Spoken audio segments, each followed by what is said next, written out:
Sévèrement critiquée sur sa gestion du cas Niger, la CEDEAO a finalement abandonné l'option militaire pour ne privilégier que la voie diplomatique en vue d'une sortie de crise au Niger.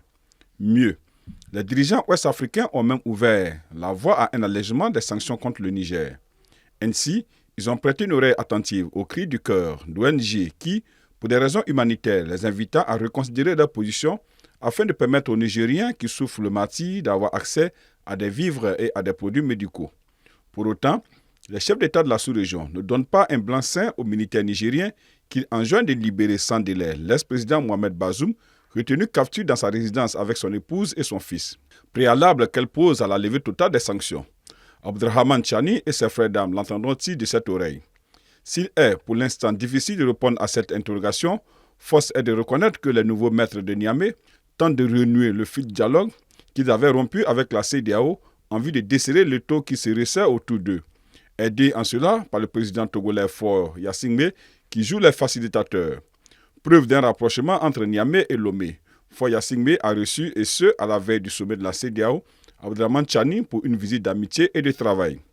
Ce sommet de la CEDEAO a été aussi l'occasion saisie par le président nigérian Bola Ahmed Tinubu, président de l'autorité de la CEDEAO des chefs d'État et de gouvernement, à exhorter les dirigeants et chefs du gouvernement ouest-africain à donner la priorité à la bonne gouvernance au service du peuple car elle constitue un catalyseur pour la transformation socio-économique et le développement.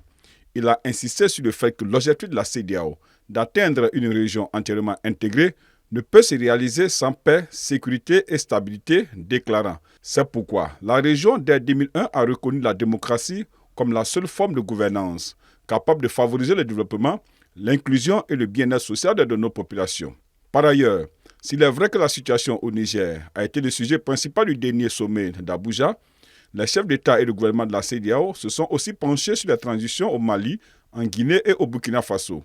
Elles se disent prêtes à renouer le dialogue avec ces pays sur la base de plans de transition réalistes et courts.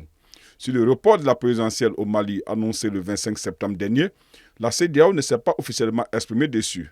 Dans son communiqué final, l'organisation déplore, je cite, les décisions prises unilatéralement en ce qui concerne la mise en œuvre du programme de transition, mais sans citer explicitement le Mali. Depuis février 2023 et l'interdiction de voyage qu'elle a imposée aux membres du gouvernement et aux hauts fonctionnaires du Mali, mais aussi de la Guinée et du Burkina Faso, le dialogue a été totalement rompu entre le Mali et la CEDEAO. À l'issue du sommet, les chefs d'État et de gouvernement ont acté la levée de l'interdiction de voyage.